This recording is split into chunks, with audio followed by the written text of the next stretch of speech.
That mobile phone in your hand is a stunning piece of technology that's almost completely useless without a network to power it. When you're at home or in the office, that's taken care of by Wi-Fi.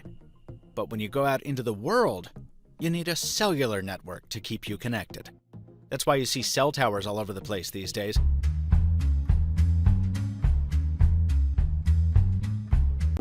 We use cell phones every day to stay connected with our family, work, and communities. But have you ever thought about how your cell phone works? A carrier has an extensive network of cell sites and switches designed to send and receive signals from everyone's cell phones. To maximize coverage and network availability, carriers place cell sites throughout communities in strategic patterns, as each site can only cover a specific area and number of users. The strategic site patterns ensure that the coverage radius of adjoining sites, often depicted as hexagons, overlap just slightly to provide seamless handoff of calls between sites.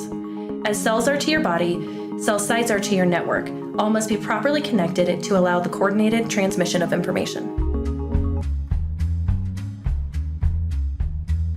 Hi, my name is Josh Kallenberg, and I'm here at the Van Nuys Airport in Los Angeles, California. I've been flying professionally for about 13 years, and now I have the pleasure of flying this Gulfstream G450, which is a lot of fun and exciting. And today, I'm going to talk to you about becoming a pilot. So some of you might want to learn how to navigate an airplane. There's several methods that we use. Some of the basic methods that we use from the primary training is what we call pilotage. It's basically using references outside, buildings, towers, certain mountains as reference landmarks to navigate around. That's usually good for smaller airplanes or when we're in a fast-moving jet, when you're coming in the terminal environment or around the airport. You might use that method. Means of navigation is a radio navigation, and that's where we follow electronic signals to certain fixes on the ground or places on the ground. And we can use that in the en route segment. So as we're flying along, there are certain stations around, all around the country, around the world, where if you're within the range of it, we can track it and follow that beam to that fix.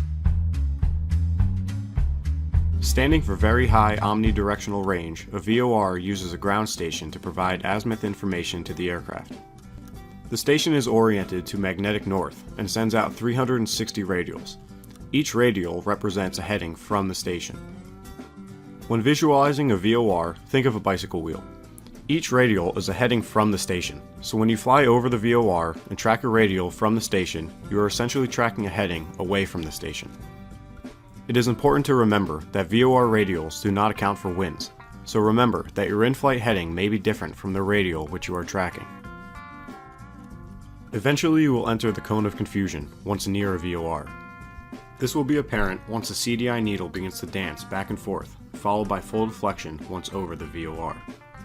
If your aircraft is equipped with distance measuring equipment, or DME, it is known as VOR/DME, and provides distance information to or from a VOR.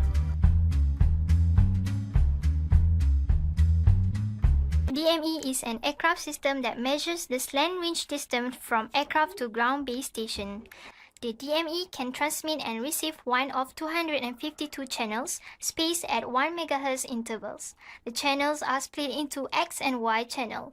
Each channel have 126 channels. Each channel transmit and receive on frequency that are spaced 63 MHz apart.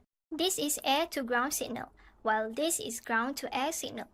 An aircraft sends an interrogating pulse, and the ground station transponder responds by retransmitting a strong answering signal to be received by the aircraft. The DME equipment on board the aircraft converts the signal from the DME beacon into a digital readout of distance in nautical miles.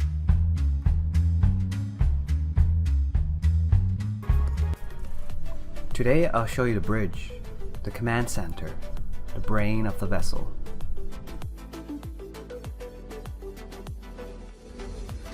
Entering through the stairs, we'll start off from the bridge wing.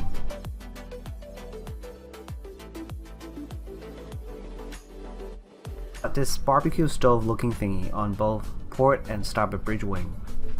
It's a remote panel. Here you find controls for the bow thrusters,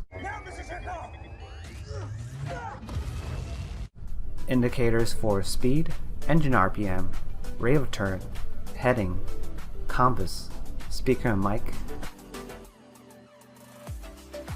This is a gyro repeater for taking bearings of objects or celestial bodies.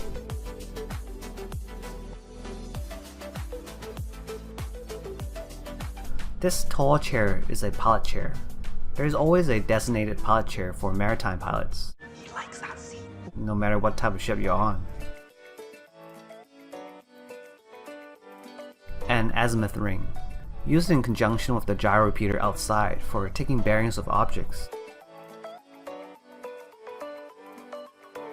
SART on each side of the bridge.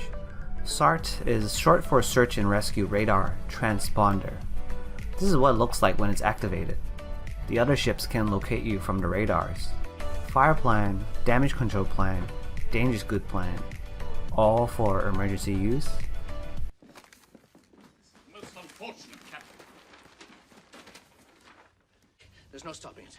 Titanic will founder. Moving on to the center console. This is where most of electronic navigation equipments are. Starting from the port side, we've got 3 radars. 1 radar antenna on the forward mast and 2 at the back on the main mast.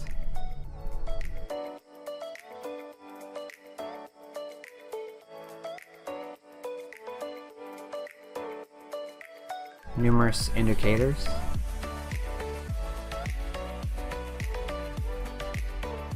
LORAN-C, which no one uses anymore. AIS, Automatic Identification System for a ship. ACDIS, short for Electronic Chart Display Information System.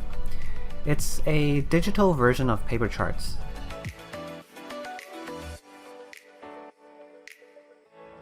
Gents, I give you the fountain of youth. Sadly, we still use paper charts in conjunction with electronic charts. It's a digital version of paper charts.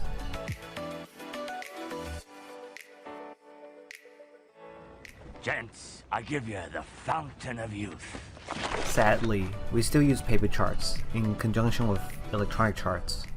We still use paper charts in conjunction with electronic charts.